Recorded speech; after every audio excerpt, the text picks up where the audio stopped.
This is The Buried Bones of the Gold Rush, a San Franciscan fairy tale.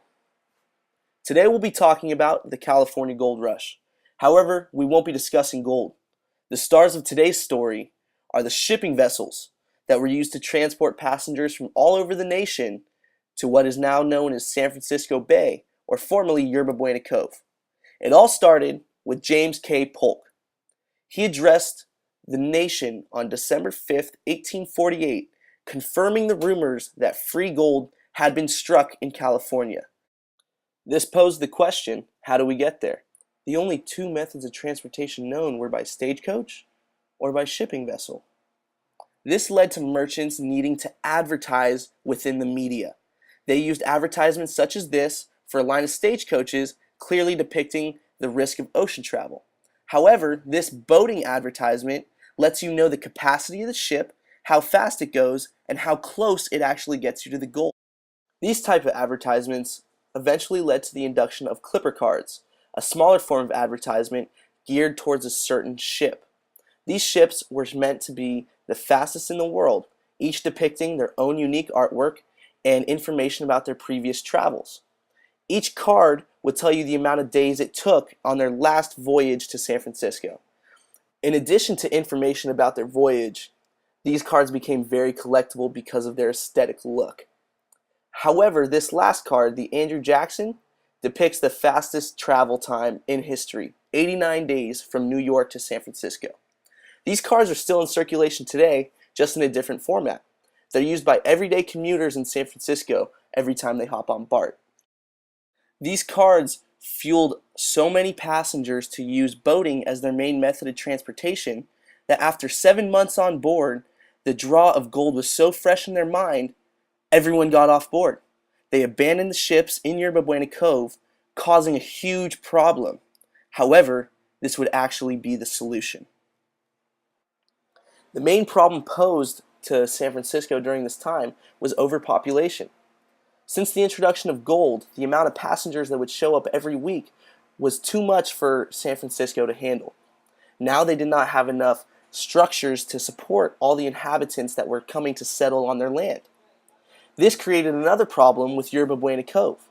Since it was completely overflowed with abandoned ships, they could no longer receive imports to help fuel the construction that was so necessary at the time. So, they started stripping down ship by ship of Yerba Buena Cove to help construct San Francisco. This idea of recycling these abandoned ships led to the use of three very important ships in our society today. These ships were the Euphemia, the Apollo, and the Niantic. Each were brought to shallow water and became floating buildings. On May 3rd, 1851, a huge fire came through San Francisco and burned all of these boats down to their hull, which was sitting in the water. These hulls became the foundation for what we know as San Francisco today. Three of the most important boats went by the names the Euphemia, the Apollo, and the Niantic. The Euphemia became San Francisco's first prison. The jail cell that they had beforehand was broken out of by an inmate who actually went to go ask for breakfast, with the jail cell door hanging on his back. The Euphemia was later discovered in the construction of the Federal Reserve Bank, which is now located at the intersection of Sacramento and Battery. The second ship, the Apollo, became one of the most frequently traveled destinations for all sailors arriving at Yerba Buena Cove. After their ship abandoned them in 1849, the owners decided to create a warehouse. This warehouse would provide many sailors their first meal after arriving to California.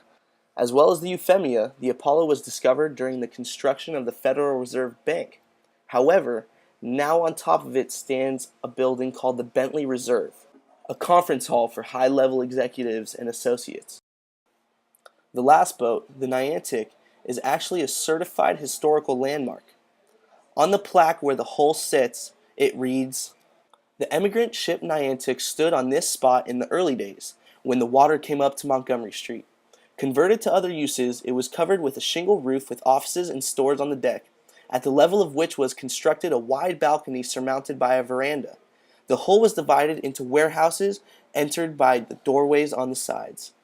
The fire of May 3, 1851 destroyed all but the submerged hulk, which was later utilized as the foundation of the Niantic Hotel, a famous hostelry which stood until 1872.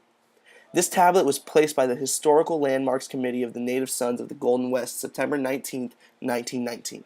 All three of these ships, the Euphemia, the Apollo, and the Niantic, all contain their own story of how they came to be. But when you combine all the stories into one, you end up with The Buried Bones of the Gold Rush, a San Franciscan fairy tale. This summer, if you find yourself at the Embarcadero, look for one of these, and you know you're close.